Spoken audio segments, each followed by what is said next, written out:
స్తోత్రం స్తోత్రం స్తోత్రం స్తోత్రం స్తోత్రం స్తోత్రం స్తోత్రం స్తోత్రం స్తోత్రం స్తోత్రం స్తోత్రం స్తోత్రం స్తోత్రం స్తోత్రం స్తోత్రం స్తోత్రం స్తోత్రం స్తోత్రం.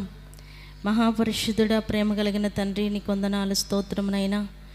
గడిచిన కాలమంతా మీ రెక్కల నీడలో దాచి ఆరోగ్యం ఇచ్చి ఆయుష్కాలమును పొడిగించి ఈ పునరుద్ధాన దినమందు నీ పరిశుద్ధమైన ఘనమైన నామమును స్తుతించటానికి తండ్రి మీ సన్నిధిలోనికి మమ్మల్ని అందరిని కూడా సమకూర్చినందుకు స్తోత్రం చెల్లిస్తున్నాం.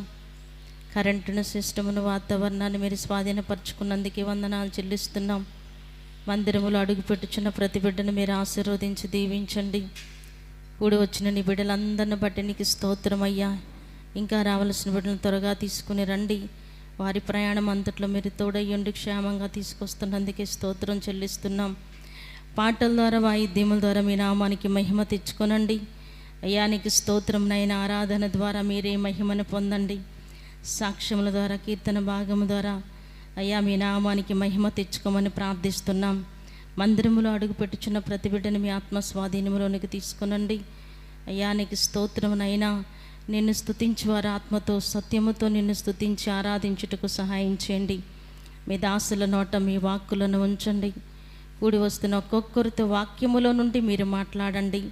మీరు మాట్లాడుచుండగా వినగల చెవి, గ్రహించగలిగిన హృదయం ప్రతి బిడ్డకి మీరు అనుగ్రహించి మహిమను పొందమని ప్రార్థిస్తూ, ఆరాధన ఆది నుండి అంతం వరకు మీరే అధ్యక్షులుగా, ప్రధాన యాజకులుగా, నడిపించే నాయకులుగా మా మధ్యలోనికి దిగి వచ్చి క్రమంగా మర్యాదగా జరిగిస్తూ ఉన్నందుకు నీకు వందనాలు, స్తోత్రం చెల్లించుకుంటూ సమస్త మహిమ, ఘనత, ప్రభావం నీకే చెల్లిస్తూ యేసు నామమున అడుగుచున్నాము తండ్రి, ఆమేన్. లూకాసు వార్త 14:26.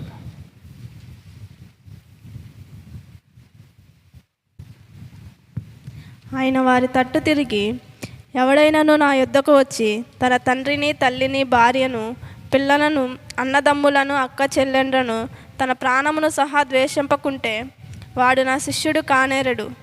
మరియు ఎవడైనాను తన సిలువను మోసుకొని నన్ను వెంబడింపని ఎడల వాడు నా శిష్యుడు కానేరడు. హల్లెలూయా.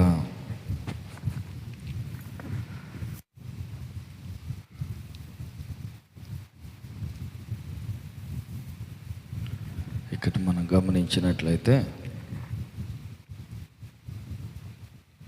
ఎవడైనాను నా యొద్దకు వచ్చి తన తండ్రిని, తల్లిని, భార్యను, పిల్లలను, అన్నదమ్ములను, అక్క చెల్లెండ్రలను, తన ప్రాణమును సహా ద్వేషింపకుంటే వాడు నా శిష్యుడు కానేరడు. స్వయంగా యేసు ప్రభువే చెప్పిన మాట. ఆయన బోధ అందరికీ కొంచెం ఎట్టుంటుందంట, కష్టతరంగా ఉంది. ఆ బైబిల్లోనే మాట ఏంటంటే, తల్లినైనా తండ్రినైనా సన్మానించితే వాడు దీర్ఘాయుష్మంతుడు అని ఉంది. మళ్ళీ ఆ బైబిల్లోనే ఉంది, తల్లినైనా, తండ్రినైనా, అక్క చెల్లెలనైనా, చివరికి భార్య పిల్లలైనా నాకంటే ఎక్కువ ప్రేమిస్తే వాడు నాకు పనికిరాడు. అదేంది? రెండు అక్కడే బైబిల్లోనే ఉన్నాయి, కానీ రెండు వేరువేరుగా ఉన్నాయి. ఏంటి అది? జాగ్రత్తగా ఆలోచిస్తే మనకు అర్థమవుతుంది, లేకపోతే పెడర్థం వచ్చుద్ది. ప్రేమించమన్న బైబిల్లోనే ద్వేషించమని రాశాడేంటి? ద్వేషించటం అంటే దాని వివరం మనకి కావాలి. అర్థం కాకపోతే చేసేదంతా భక్తి వ్యర్థమైపోద్ది. ఏంటి దేవుడు చెప్పిన మాట అర్థం ఏంటి అని చూస్తే, ఆయన అంటున్నాడు ఏమనంటే, ఎవడైనను నా యొద్దకు వచ్చి తన తండ్రిని, తల్లిని, భార్యను, పిల్లలను, అన్నదమ్ములను, అక్క చెల్లెళ్ళను, చివరికి తన ప్రాణాన్ని సహా ద్వేషించాలి. ద్వేషించకుంటే వాడు నాకు శిష్యుడు కానేరడు. అదేంది? సర్వలోకానికి వెళ్ళి సర్వ సృష్టికి స్వార్థ ప్రకటించడి, వారికి తండ్రి యొక్కయు కుమారుని యొక్కయు పరిశుద్ధాత్మనామల వారికి బాప్తీసం ఇచ్చి నా శిష్యులుగా చెయ్యండి అని చెప్పాడు. శిష్యులుగా చేయటం అంటే యేసు ప్రభుని నమ్ముకోమని, యేసయ్య శిష్యులుగా చేయమని. అంటే యేసయ్య శిష్యులు కావాలనుకున్న ముందుకొచ్చారు. నీళ్ళలో ముంచి లేపైతే సరిపోదు, వీళ్ళు నమ్మి బాప్తీసం తీసుకుంటున్నారు కరెక్టే, కానీ వీళ్ళు చేయాల్సిన పని ఒకటి ఉంది. ఏంటంట? బాప్తీసం తీసుకుంటున్నాడంటే చచ్చిపోతున్నాను, లోకరీతిగా నేను చచ్చిపోతున్నాను, ఆత్మలో కొత్త జన్మ ఎత్తుతున్నాను, నూతన సృష్టిగా మారుతున్నాను, పాతవి గతించెను, ఇదిగో కొన్ని కొత్తవి అవుతున్నాయి, కొన్ని పాతవి ఉంటాయాలే అని అంటే అన్నీ వదిలేను, బీడీ ఒక్కటే ఉంటుందిలే, అది ఎప్పటి నుంచో ఉన్న అలవాటు. అంటే ఆహా అట్ట కాదు, పాతవి గతించెను, అన్నీ సమస్తం కొత్తవాయను. ఇప్పుడు ప్రభు చెప్పే మాట ఏంటంటే, మీరు నా శిష్యులు అవ్వాలంటే ఒకటే గుర్తు. ఏం కావాలి? నా శిష్యులు కావాలంటే మీరు ఏం చేయాలంటే, శారీరకంగా ఉంటారు, తల్లి ఉంటుంది, తండ్రి ఉంటాడు, అన్నదమ్ములు, అక్క చెల్లెలు, భార్య పిల్లలు అందరూ ఉంటారు. కానీ అందరినీ ద్వేషించాలి. ద్వేషించటం అని అంటే అర్థం వాళ్ళతో పలకద్దని కాదు, తల్లిదండ్రికి అన్నం పెట్టకుండా ఎండగట్టమని కాదు, ఇంకా హల్లెలూయా భార్య పిల్లని పట్టించుకోకుండా గాలికి వదిలేయమని కాదు. మరి ఇంకా మరి ఎట్టంట ద్వేషించాలి అని అంటే దాని అర్థం ఏంటంటే, నాకంటే ఎక్కువ ప్రేమించకూడదు. మొదటి స్థానం దేవునికి, దేవుణ్ణి ప్రేమించాలి. తర్వాతనే ఇంక మిగతా ఎవరున్నా సరే వాళ్ళందరినీ. కాబట్టి అది అర్థం కాక చాలామంది ద్వేషించమంటున్నారు. ఏంది ద్వేషించటం అంటే అర్థం? వాళ్ళని ద్వేషించటం అంటే అర్థం దేవుని తర్వాతే నువ్వు కూర్చో పక్కన, దేవుడు ముందు, తర్వాత ఇంక మీరు ఎవరైనా అని వాళ్ళని పక్కన పెట్టాలా. ప్రథమ స్థానం దేవునికి ఇవ్వాలి. అందుకనే కదా ఆ అర్థం కోసం ఆయన యోహాను సువార్తలో మనం చూస్తాం. 21 అధ్యాయంలో, యోహాను సువార్త 21 అధ్యాయంలో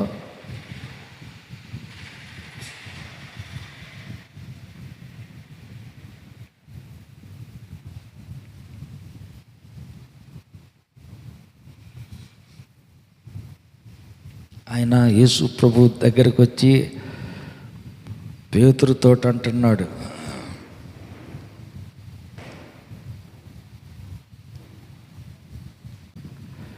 15వ వచనం, 21 అధ్యాయం యోహాను సువార్త 15వ వచనం.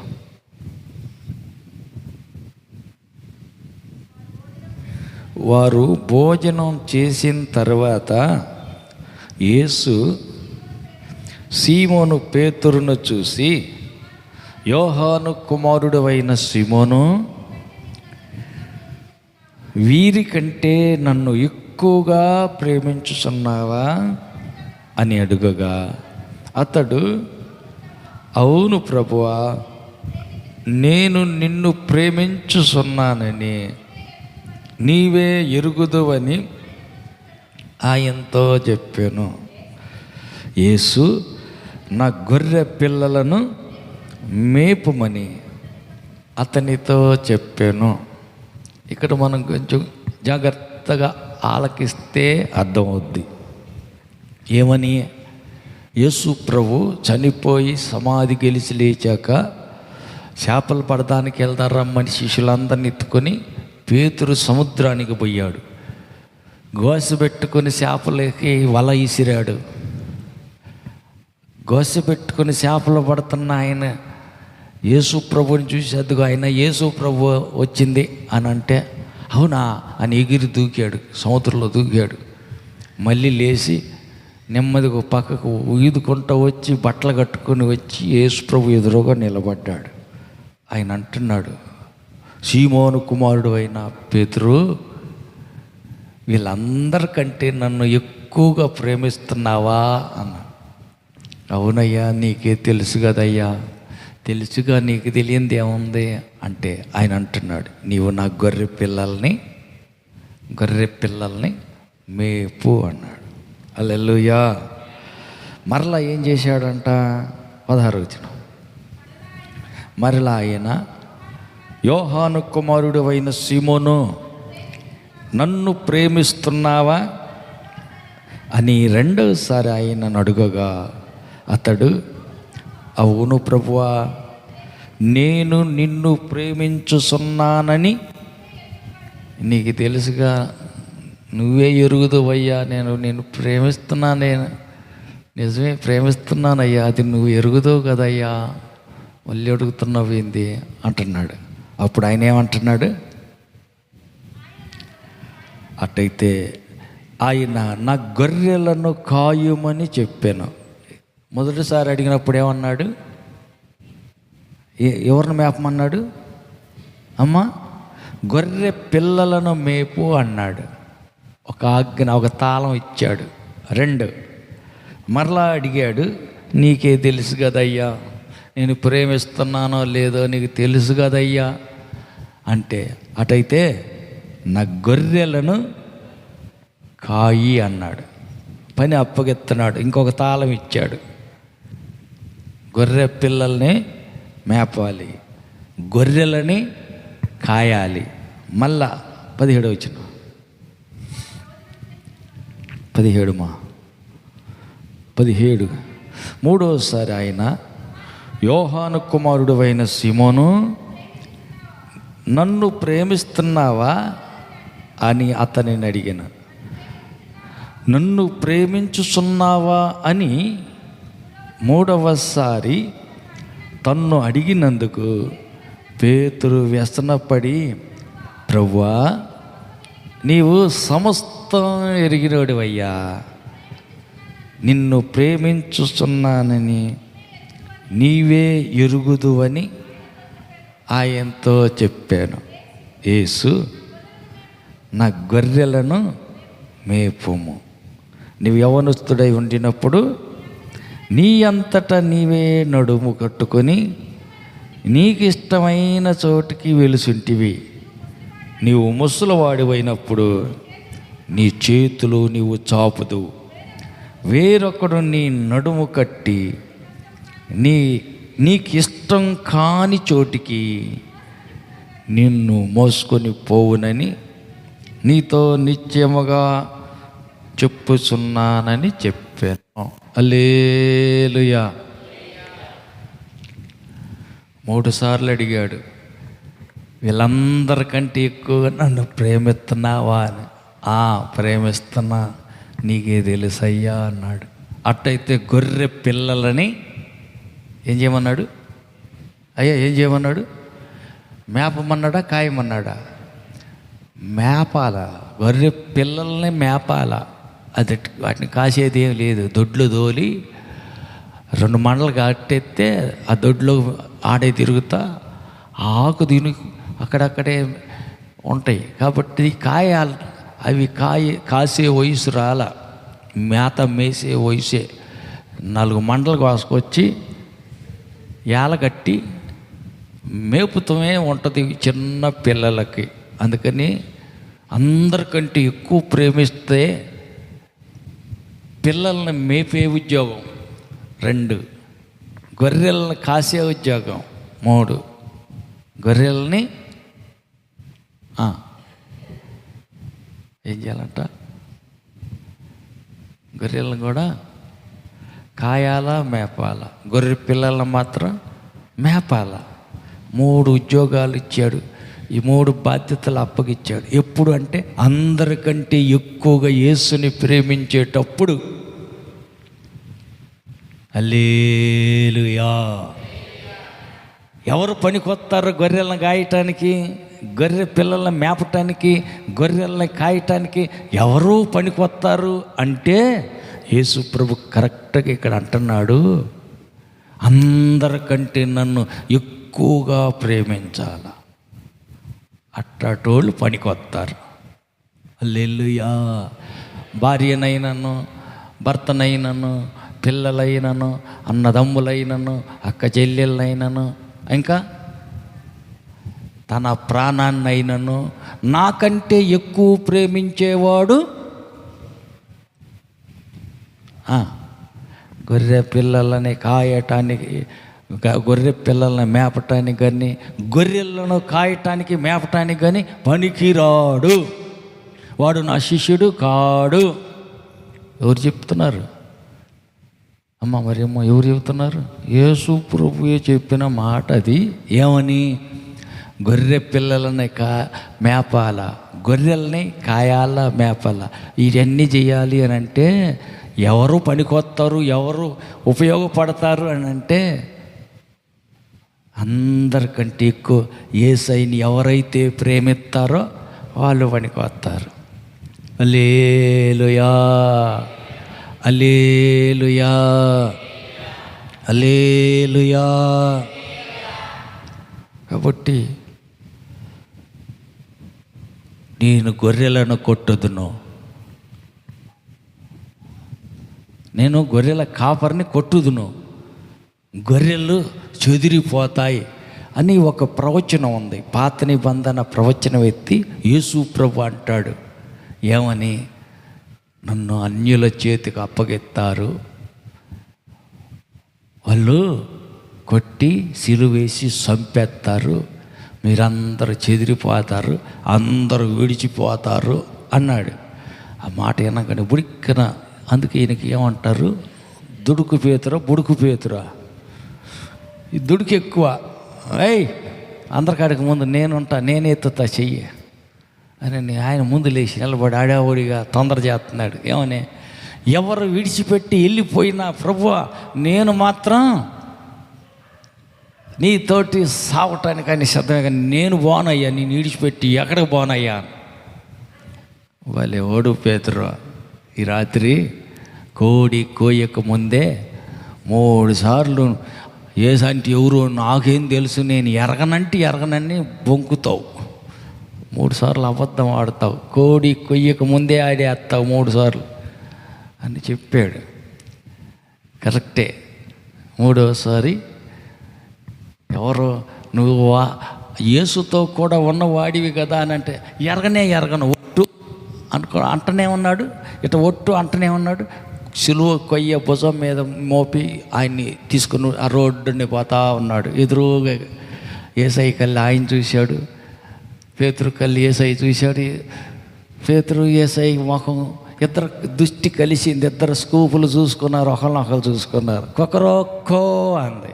అయ్యో, మాట గుర్తొచ్చింది. ఆయన చెప్పాడు, కోడి కోయక ముందే 3 సార్లు ఎరగనని నువ్వు అబద్ధం ఆడతావు పేతురు, నిన్ను విడిచిపెట్టను, నిన్నే ఎక్కువ ప్రేమిస్తాను, వెనకెడితే ఉంటానని నువ్వు బొంకుతావు, నువ్వు అబద్ధం ఆడతావు అని చెప్పాడు. ఖచ్చితంగా అది జరిగింది.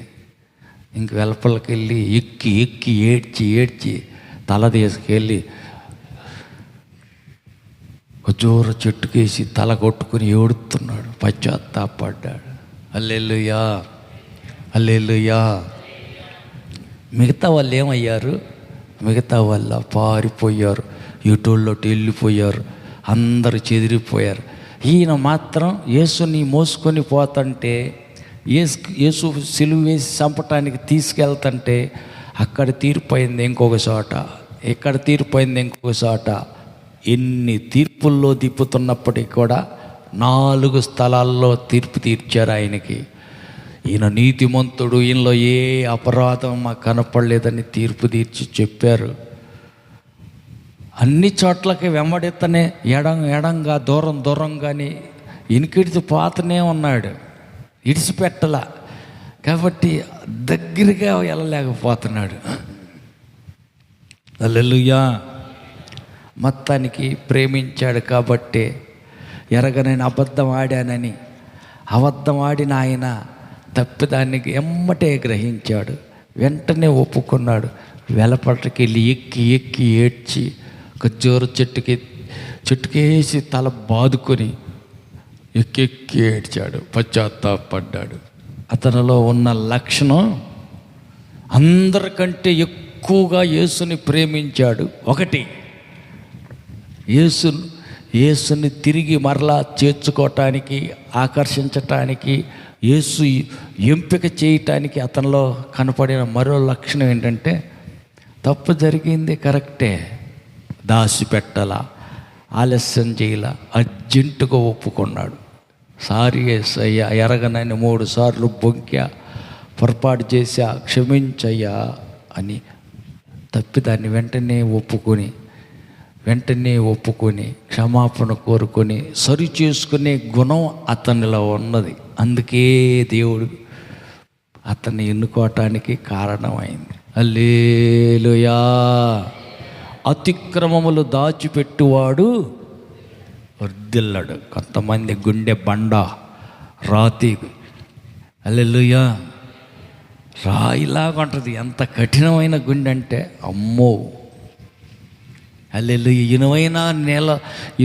ఇనువన్న తీసుకెళ్ళి ఎత్తే కరిగిపోద్దేమో, కానీ అగ్నిలో నీళ్ళలోనా ఏమో, ఇనువుని తీసుకెళ్ళి చెరువులో ఎత్తే కరుగుద్దా, నిప్పుల్లో ఎత్తే కరుగుద్దా? ఇనువు నిప్పుల్లో ఎత్తే కరుగుద్ది. ఇనువన్న కరుగుద్ది, కానీ రాయి తీసుకెళ్ళి పొయ్యిలో కాలుగుద్దా? ఆడది కరిగేది కరగదు. హల్లెలూయా. అవసరమైతే పుట్టక్కమని పగిలిపోతా కానీ, 2 ముక్కలై విడిపోతా కానీ నేను మెత్తగా కరిగిపోతానని అనుకుంటున్నావా? నేను ఎందుకు కరుగుతా? అవసరమైతే ముక్కలైపోయి ఇరిగిపోతా, టప్పని పగిలిపోతా. అంటే మంటల్లో వేసినా కూడా ఇది కరగదా? కరుగుద్దా? పొర్రపాటున పక్కన అడగండి. పెద్ద వేడి ఎక్కువ చేసేసి మంటల మధ్యలో వేసిన రాయి కరుగుద్దా? రాయి కరగదు. ఇనుమైనా కరుగుద్ది, కానీ రాయి కరగదు. హల్లెలూయా. రాతి గుండె లాంటి వారు దేవుని చేత వాడబడతాము అని అనుకుంటే అది బ్రహ్మ. విరిగిపోవాలా, ఉప్పులాగా కరిగిపోవాలా. హల్లెలూయా, హల్లెలూయా. ఉప్పు మజ్జిగలో కరిగిపోద్ది,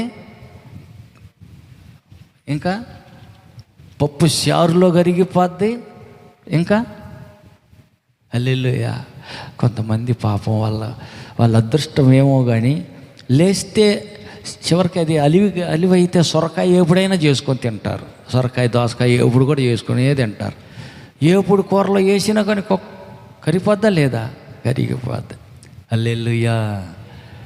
ఇప్పుడు డాక్టర్లు కూడా చెబుతున్నారు ఏమని, ఎప్పుడు ఎక్కువ తినగాకండి, ఉదారంగా ఉంది, నోటికి రుచిగా ఉందని. ఏపి ఏముందని నీరంతా పోద్దుగా. ఆ బెండకాయ ఏగిపోతే ఏముంటుంది? ఒట్టి మసిబొగ్గు అయింది. నువ్వు మసిబొగ్గు తింటున్నావు. కమ్మగా దేవుడు ఆశీర్వదించి బెండకాయని ఇస్తే చారు చేసుకొని జోంగా ఉంటుంది. అయితేనేమి కమ్మగా బాగుంటుంది. అయితే హల్లెలూయా. అట్టొద్దు, నాకు ఏపుడు కావాలి. ఫ్రై చేసి నీరంతా పోయినాక, నీళ్ళు ఏముండవు, ఇంకా అంత అయిపోయినాక మాడిపోతే మసిబొగ్గు, ఆ బొగ్గు తింటాను అంటున్నా. హల్లెలూయా. ఈ బొగ్గు తినే వాళ్ళకి ఇప్పుడు అర్థం కాదు. మరి ఎప్పుడు అర్థమైంది? కొన్నాళ్ళకి తిని ఏపుళ్ళు తిని చివరికి ఏమొచ్చుద్ది చెప్పరమ్మా ఏమ్మా? హల్లెలూయా. అది నూనె ఉంటుంది కదా, దాన్ని నిండా ఇట్ట పట్టుకుంటే నూనె గారుద్ది కదా, నూనె ఉంటుంది. ఇంకా అయ్యే ఉన్నదే మిగిలిందే మసిబొగ్గు. ఆ మసిబొగ్గుతో పాటు నూనె, ఈ మొత్తం తినేళ్ళకి లోపల ఏమైద్ది?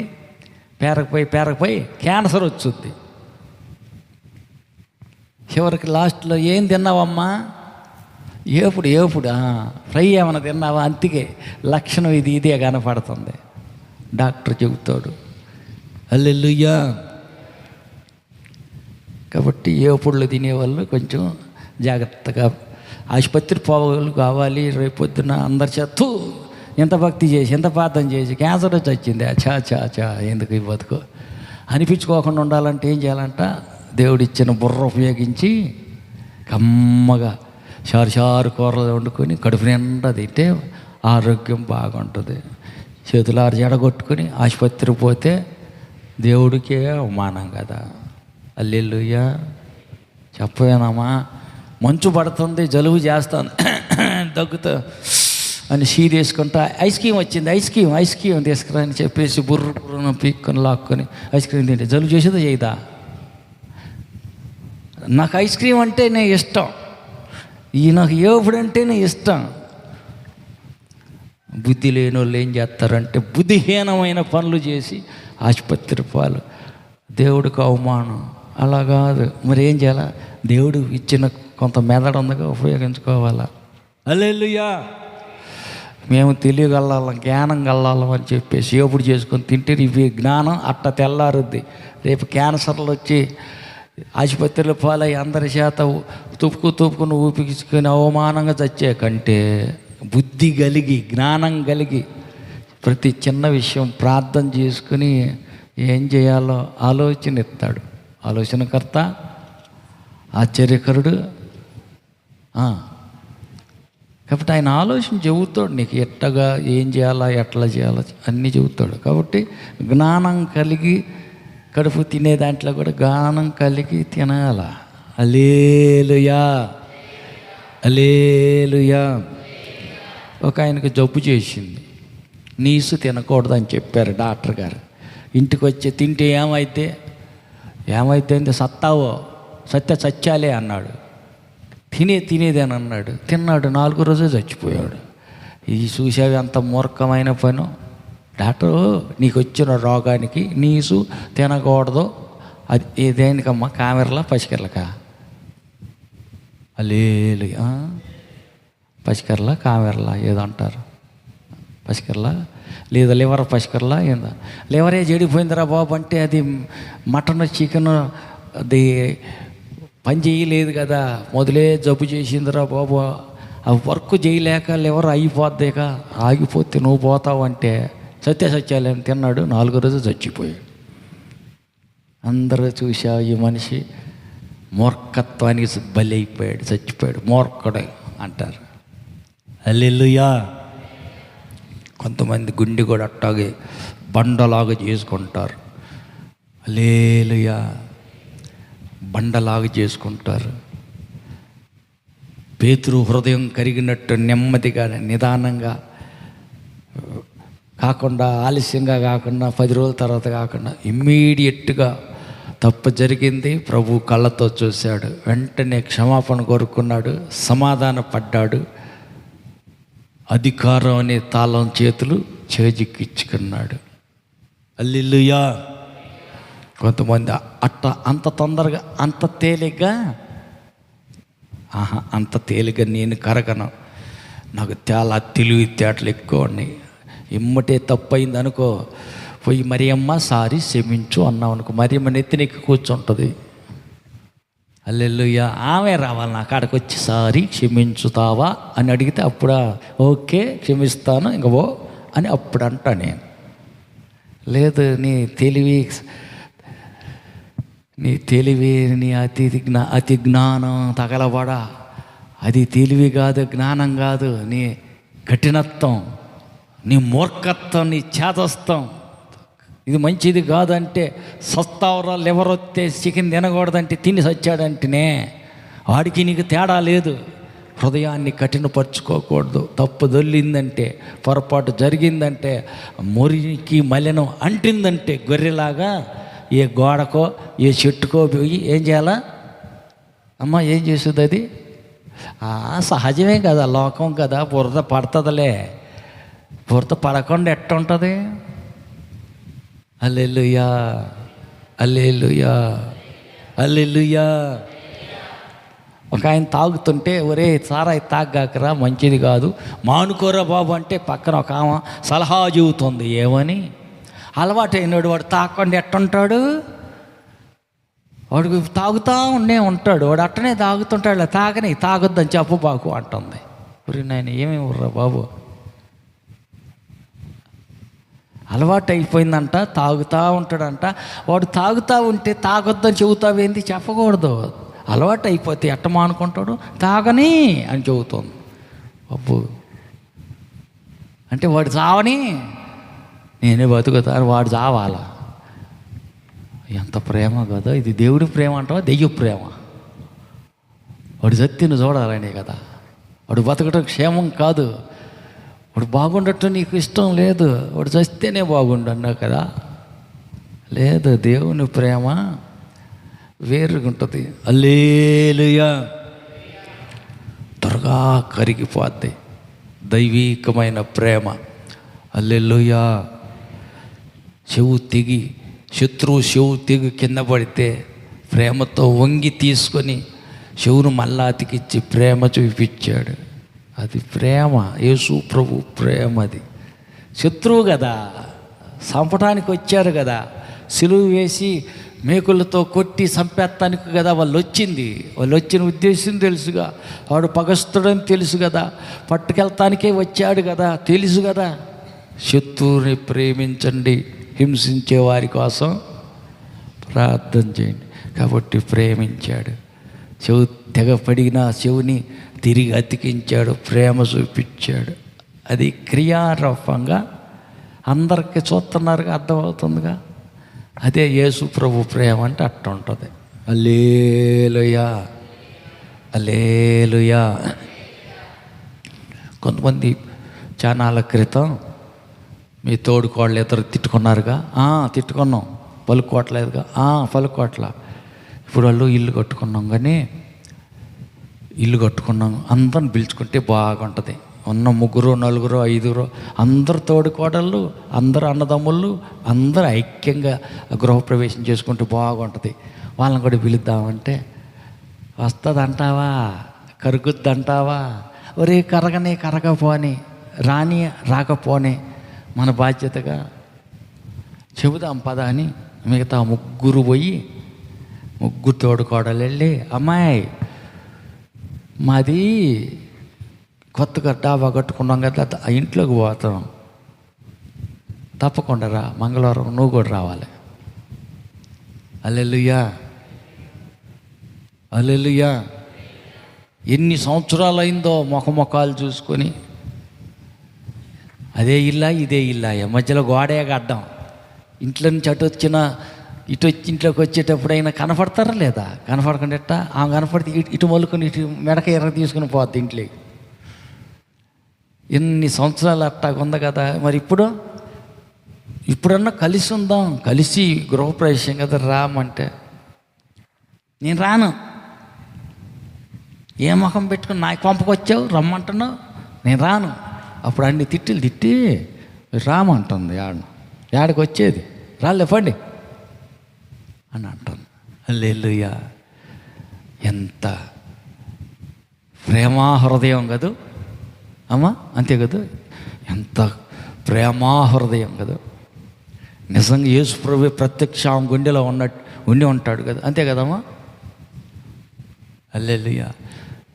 సాష్టాదిగా యేసు ప్రభు ఆమె గుండెలో ఉండి ఉంటాడు కదా. 15-20 ఏళ్ళు అయింది వీళ్ళిద్దరు పలుక్కోక. గోడే అడ్డం, గోడ అవతల వాళ్ళు ఉంటారు, గోడ అవతల వీళ్ళు ఉంటారు, కానీ పలుక్కోరు, మాట్లాడుకోరు. ఎదురెత్తి పక్కకి తప్పించి పోతూ ఉంటారు. హల్లెలూయా. అన్యులకైతే అది సరిపోద్ది, కానీ దేవుడు నమ్ముకున్న వాళ్ళకి మాత్రం ఏం చేయాలంట? అది తగదు. హల్లెలూయా. కాబట్టి మనం ఏం చేయాలంటే సాధ్యమైనంత తొందరలో దేవుణ్ణి ప్రేమించే వారికి దైవిక లక్షణాలే వస్తాయి. హల్లెలూయా, హల్లెలూయా. కనుక అందుకే పేతురుని అన్నాడు ప్రభు, అందరికంటే ఎక్కువ ప్రేమిస్తున్నావా? అవును, ప్రేమిస్తున్నాను. ప్రేమ ఉంది కాబట్టే క్షమాపణ ఉంది. క్షమాపణ అనేది ప్రేమలో ఒక భాగం. 13వ అధ్యాయం చూడండి, అపోస్తుల కార్యం 13.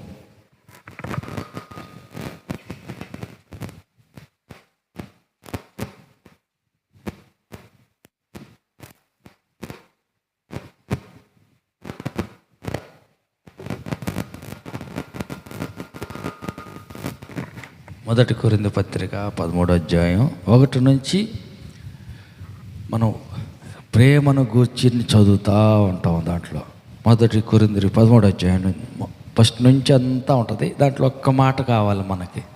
ప్రేమ అపకారమును మనస్సులో పెట్టుకోదు. హల్లెలూయా. అప్పుడెప్పుడు ఆమె పెద్ద మాట అన్నది, అపకారం చేసింది, అది మనసులో ఉంచుకోదంట. ప్రేమ అనేది ఏం చేస్తుంది? ప్రేమ అన్నిటినీ సహిస్తుంది, ప్రేమ అన్నిటినీ తాలుకుంటుంది. ప్రేమ అపకారాన్ని, వాళ్ళు అపకారం చేశారు, వాళ్ళు కీడు చేశారు, వాళ్ళు నష్టం చేశారు, వాళ్ళు బాధ పెట్టారు, అయినా మనసులో ఉంచుకోదు. మరి ఏం చేస్తుందంట? ఏమ్మా, మనసులో ఉంచుకోదంటే మనసులో లేకుండా తీసి వాళ్ళు చేసిన అపకారం, వాళ్ళు చేసిన కీడు ఇసిరి గొడవతలు పారేస్తుంది. హల్లెలూయా. కొంతమంది 25 ఏళ్ళు అయినా సరే, 30 ఏళ్ళు అయినా సరే గుర్తుపెట్టుకుంటారు. నువ్వేమన్నది నాకు గుర్తుంది ఇప్పటికే. మర్చిపోయాను అనుకుంటున్నావా? నువ్వేం చేసింది నాకు అన్నీ గుర్తే. అబ్బో, అన్నీ గుర్తేనంట.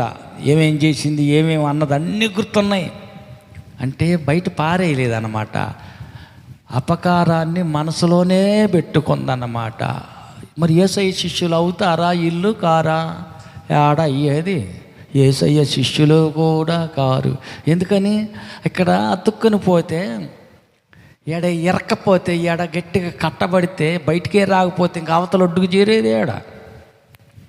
హల్లెలూయా. 3 బెదర్లు ఫుల్లుగా తాగారు. ఫుల్లుగా తాగేసి ఏం చేశారు? ఒరేయ్, మన అవతల ఒడ్డుకు పోతే మన ఊరు పోతాం. ఈ పడవ నడిపేవాడేమో వీళ్ళు లేడు, పొద్దుగూకింది, సన్నకాడే ఇంటికి చేరి ఉంటాడు. ఈ పడవ వేసుకుని అవతల ఒడ్డుకు చేరి మన ఇంటికి పోతారా అని చెప్పి, ఈ గోదావరి నది ఆ చుట్టుపక్కలన్నీ పిల్ల నదులు, కాలువలు అన్నీ ఉంటుంటాయి. ఈ పడవ నడిపి ఆయనేమో తాడు పెట్టి శుభ్రంగా కొయ్యకి కట్టేసాడు. పడవని కట్టేసి ఆయన ఇంటికి పోయి పడుకున్నాడు. తాగి తప్పదాగి ఎప్పటికో 10ంటికో 11ంటికో వచ్చారు. 3 పడవ ఎక్కి కూర్చున్నారు. తెడ్డు ఉంది చూడరా, తెడ్డు ఉంది, పడవ ఉంది, రైట్ కానీ రా అని 3 కలిసి తెడ్డు వేస్తూ ఉన్నారు, తిప్పుతూ ఉన్నారు. 3 పడవ ఎక్కి కూర్చొని తెడ్డు వేస్తూ ఉన్నారు, తిప్పుతూ ఉన్నారు. ఒరే, ఈ రెక్కలు నిప్పులు పడుతున్నాయి, తెన్న జాలి ఎదురు మీ ఇద్దరికి. అట్టయితే నువ్వు కూర్చో, నువ్వు కాసేపు అట్ట ఒత్తిగిల్లు, మేము వేస్తామని చెప్పేసి చెరొక తెడ్డు తీసుకుని వేస్తూ ఉన్నారు. ఏంద్రా ఒడ్డు ఇంకా రాదు, ఒడ్డు రాట్లా, ఏందో స్పీడ్గా ఏంట్రా అంటున్నారు. స్పీడ్గా వేస్తూ ఉన్నారు, అటొకటి ఇటొకటి తెడ్డులు తిప్పుతూ ఉన్నారు. గోడలు రెక్కలు నిప్పులు పడుతున్నాయి కానీ ఒడ్డు రాట్లా. ఏంద్రా బాబు అని చూస్తే కుక్కరోకో అంటున్నాయి. తెల్లారుతుంది. తెల్లారి నాకు ఎడ చూస్తే, ఒరేయ్ దొన్నపొత్తులారా, ఇది కట్టేసి ఉందరా పడవ, ఈ అట్టపోతారు అవతల ఒడ్డుకి. కట్టేసిందా? అయ్యయ్యో, ఎంత గుడ్డోళ్ళం రా, చూసుకోలేదు. మన ముగ్గురు మీరా, ఒకళ్ళన్నా తెలియగలలేదు. నీ తెలివేది వెళ్ళారా, ఇదేందిరా ఈ తాడు కట్టేసిందరా పడవ, అవతల ఒడ్డుకి ఎట్టబోతావురా. ఒరే, తెల్లారుజులు వ్యర్థంగానే ప్రయాసపడ్డామా? మరి అంతే. తెల్లారుజులు పడవేసాం, తెడ్డు తిప్పుతూనే ఉన్నాం కానీ అవతలొడ్డుకు జారలేదంటే ఎట్ట చేరుద్ది? ఎడ కట్టబడి ఉన్నది, అవతలొడ్డుకి ఏడ చేరేది? హల్లెలూయా. 15 ఏళ్ళు అయింది, తోడుకోళ్ళు ఇద్దరు పలుకోవటం లేదు, సారీ చెప్పటం లేదు, సమాధానం లేదు, కోపం తీసేయలేదు. ఆమె అన్న మాట మనసులో గట్టిగా పెట్టుకొని కూర్చుంది. ఏం అవతలొడ్డుకు చేరుద్దమ్మా? పక్క వాళ్ళని అడగండి, అవతలొడ్డుకు చేరుద్ది అంటావా? పడవెక్కి ఆడగబోయేది, పడవెక్కి పరలోకానికి కాదు పాతాళానికి, సత్య పాతాళానికే పోద్ది. అబ్బో, మరి ఎట్ట చేయాలా? సారీ చెప్పి సమాధాన పడాలా, మర్చిపోవాలా. యేసు ప్రభువు కూడా మన పాపాలకి మనకి ఎంత దూరాన పారేశాడంటే, మన పాపాల మూటని భూమికి ఆకాశానికి ఎంత దూరం, అంత దూరాన మన పాపాలన్నీ పారేశాడు. 2 తూర్పుకి పడమరకి ఎంత దూరమో అంత దూరాన మనం చేసిన అతిక్రమాలన్నీ పారేసాడు. ఇంకెప్పటికీ జ్ఞాపకమే చేసుకోలేదంట. నేను చేసుకోను అన్నాడు, చేసుకోడు. మరి మనం కూడా అయినా ఎంత మాట అని, వాళ్ళు చేసిన కీడి చిన్న దేప ఎంత పెద్దదని ఎట్ట మర్చిపోవాలా, మనసులోంచి ఎట్ట తీసేసుకోవాలా అనుభవించిన వాడికి తెలుసుకొని ఎంత బాధ వేసింది అసలు తలుచుకుంటే ఇప్పటికీ కడుపులో మండుతుంది. అలివైతే అంతను గొంతుకాయ కొరికి అవతలేద్దామని అంత కోపం వస్తుంటే మర్చిపోవాలంట. మర్చిపోయేది. హల్లెలూయా, హల్లెలూయా. ఎవరైనా ఉన్నారా అట్టటోళ్ళు? మనలో ఎవరైనా ఉన్నారా? ఉంటే తాడు తెంచేయండి. పడవ కట్టేసి పెట్టుకున్నారు, అవతలకు చేరాల, అద్దరికి చేరాల. పడవెక్కి కూర్చున్నాం కానీ ఇక్కడ కట్టి పెట్టాం, కట్టేసి ఉంచాం, ఎట్టనే కట్టేసుకొని కూర్చున్నాం. ఈ కట్టు తెగితే కానీ పడవ ముందుకు కదులుద్ది. ఆత్మీయ జీవితంలో ఆ యాత్ర ముందుకు సాగుద్ది. ఇక్కడ తెగదింపులు దించుకునేదాకా హల్లెలూయా. తెగిపోయినాయా తాళ్ళన్నీ? తెంపేశారా? ఇంకొక తాడు కూడా ఉంది పక్కన, ఇంకొక తాడు ఒకటి ఉంది. మళ్ళీ అది ఎంచొద్దా? ఏంటిదంటయ్యా? నా యొద్దకు వచ్చి తన తల్లినైనను తండ్రినైనను అన్నదమ్ములైనను అక్క చెల్లెళ్ళైనను నాకంటే ఎక్కువ ప్రేమించేవాడు నాకు పాత్రుడు గాడు. అదేంది? పడవెక్కి కూర్చున్నాం కానీ ప్రయాణం ముందుకు సాగటల్లా. ఏం సాగుద్ది? అమ్మంటే ఎక్కువ ప్రేమ, యేసయ్య కంటే ఎక్కువ. మా ఆయన అంటే నాకు చాలా ప్రేమ, ఎంతంటే యేసయ్య కంటే ఎక్కువ ప్రేమ. ఆయన లేకపోతే నేనే ఆడన్నా ముద్ద పెట్టేది. ఆయన అయితే దేవుడిది ఏముంది? ఆదివారం పోయి స్తోత్రం అంటే కాసేపు ఆయనే చల్లబడతాడు. మా ఆయన ఊరుకోడు. అందుకని ఆయన ఎక్కువ ప్రేమిస్తా. దేవుని కంటే ఎక్కువ ప్రేమించి ఆయనతోటే తాడు కట్టుకొని గట్టిగా ఉన్నావు అక్కడే. అయితే మరి ఎట్ట చేయాలా? ఆత్మీయ యాత్ర సాగటల్లా. కట్టబడి ఒడ్డునే ఉన్నావు. మరి సాగేది ఎప్పుడు? అవతల ఒడ్డుకి చేరేది ఎప్పుడు? ఈ ముగ్గురు కలిసి ఏం చేశారంట? తెల్లంగా తెల్లారినాక, ఒరే తిక్కలొల్లారా ఉండండిరా, తాడు ఓడతీస్తానని కట్టిన తాడు ఓడదీసి తాడు ఒడ్డుకేసేసారు. తెడ్లెత్తే కాసేపు బట్ల జవ్వున ముగ్గురుగా రెండు పక్కల ఇద్దరు, అటు ఒక తెడ్డు ఇటు ఒక తెడ్డు ఆడిస్తా ఉంటే అవతల ఒడ్డుకు చేరారు. వాళ్ళ ఇంటికి వాళ్ళు వెళ్ళాల్సిన గమ్యం చేరిపోయారు. అట్టనే మనం కూడా ఇంకొక తాడు కట్టేసి ఉంది. ఏంటి?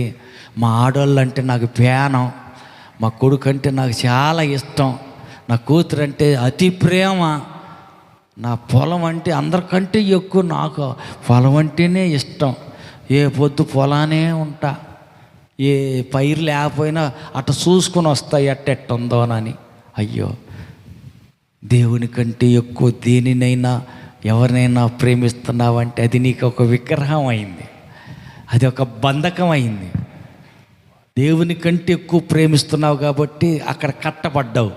ఆ తాడు తెగితేనే కానీ అప్పుడే పడవ ప్రయాణం అవతల ఒడ్డుకి చేరటానికి ఆత్మీయ యాత్ర ప్రారంభమైద్ది.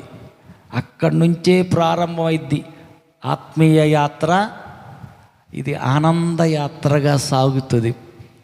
ఆత్మీయ యాత్ర కొనసాగాల, ప్రారంభించబడాలంటే నీ మనసులో యేసయ్య కంటే ఎక్కువ ఎవరిని ప్రేమించావు. విగ్రహంగా మారిపోయింది. ఆ వస్తువే కావచ్చు, మనిషే కావచ్చు, అది ఏదైనా కావచ్చు. ఆ విగ్రహాన్ని తీసి పక్కన పెట్టి, యేసయ్య అందరికంటే నిన్నే ఎక్కువ ప్రేమిస్తానయ్యా, ఈ తాడు దించేయ్యా, ఈ బంధకం నుంచి విడిపించయ్యా అని యేసయ్య కల్లి చేతులెత్తి ప్రార్థన చేసి తాడుని తెంపేసుకుందాం, బంధకాలు వదిలించుకుందాం, ఆత్మయాత్ర ప్రారంభిద్దాం. కొత్త సంవత్సరంలో కొత్త యాత్ర మొదలు పెడదాం. కళ్ళు మూసి చేతులు ఎత్తుదాం, ఆలోచిద్దాం. తల్లినైనను తండ్రినైనను అన్నదమ్ములైనను అక్క చెల్లెళ్ళైన నాకంటే ఎక్కువగా ప్రేమించేవాడు నా శిష్యుడే కాడు, అతను నాకు పాత్రుడే కాడు, అతనికి నాకు బంధమే లేదు అని. మరి ఎట్ట చెయ్యాలి?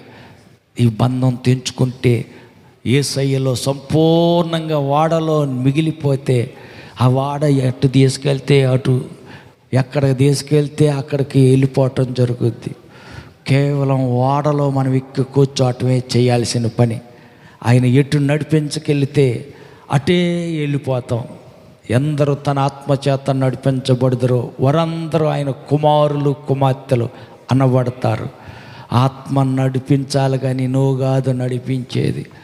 ఆత్మదేవుడు నిన్ను ఎటు నడిపిస్తున్నాడో అట్టగా నడవాలి.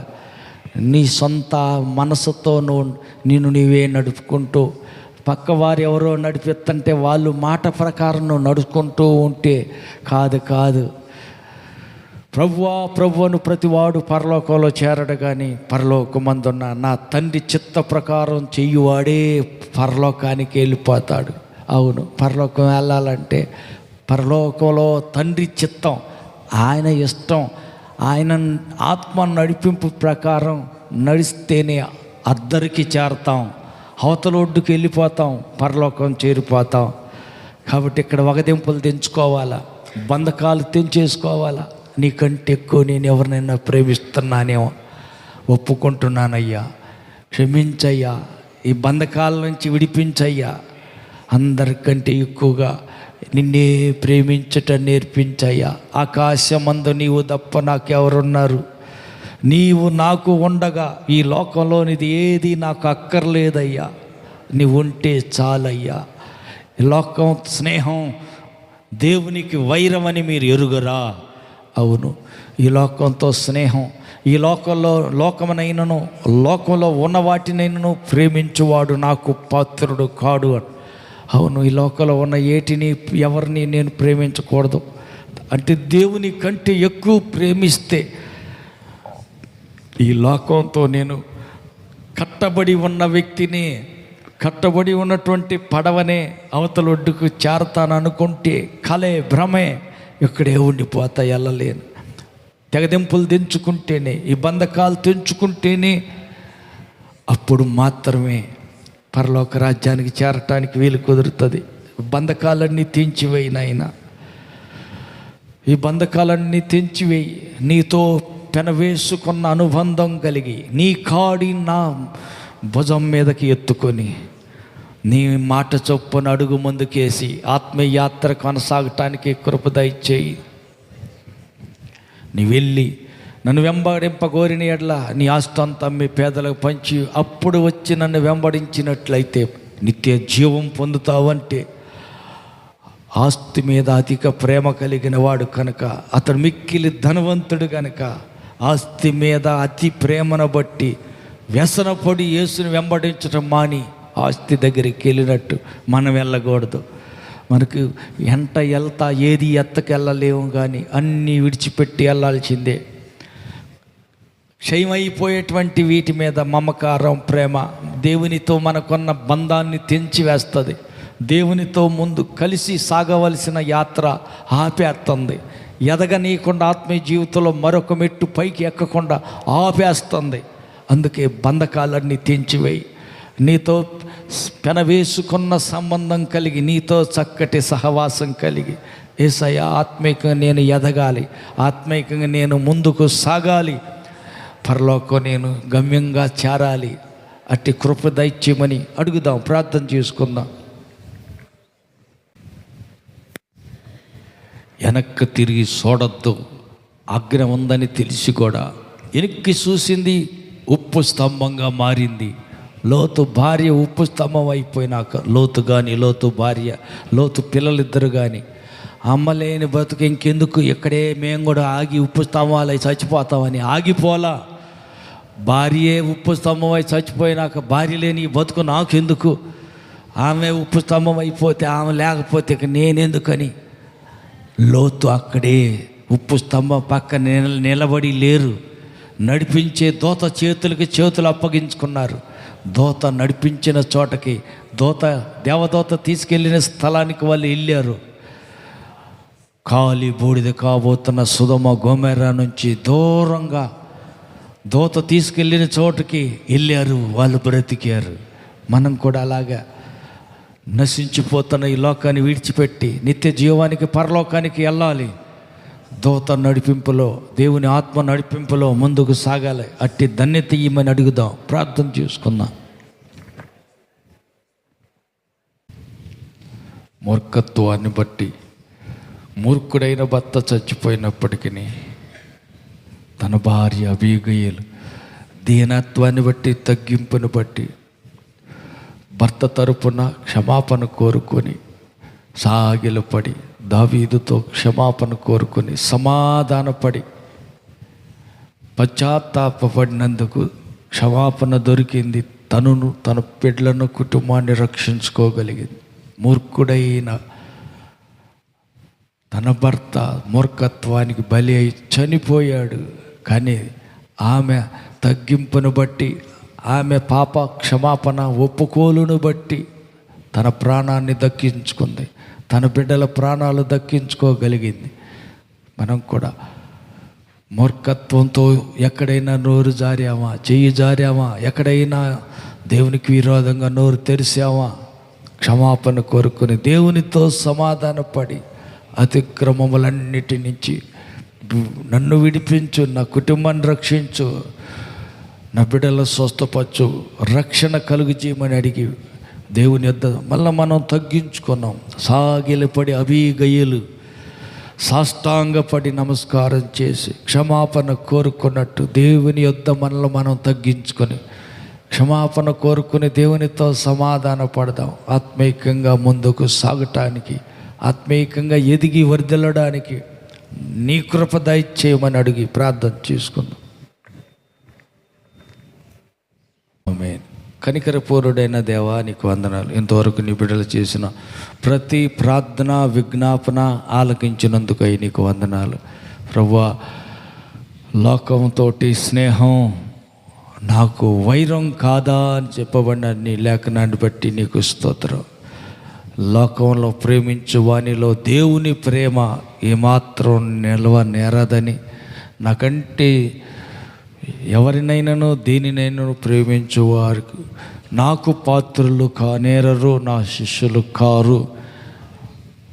మీరు చెప్పిన వాక్కును బట్టి నీకు స్తోత్రం. అవునయ్య, లోకంతో సంబంధాన్ని బంధకాలు తెంచుకొని నీతోటే సంబంధాన్ని కలుపుకొని ఆత్మీయ యాత్రను సాగించడానికి మీ బిడ్డలకొక్కరిని బలపరచమని ప్రార్థిస్తున్నా.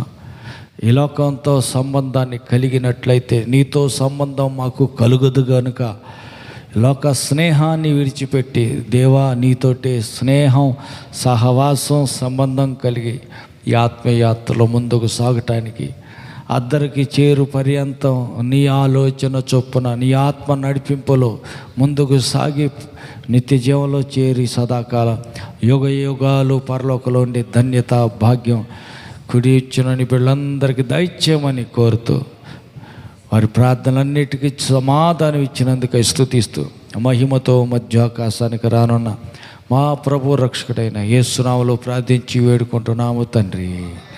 ఆమేన్. మన ప్రభువైన యేసుక్రీస్తు కృపయు, తండ్రి అయిన దేవుని ప్రేమయు, పరిశుద్ధాత్మని యొక్క అన్యోన్య సహవాసము కుడి వచ్చిన మనకున్న సర్వలోక పరిశుద్ధులందరికీ సదాకాలం తోడయిండి నడిపించును గాక. ఆమేన్. హల్లెలూయా, హల్లెలూయా, హల్లెలూయా. ఆమేన్.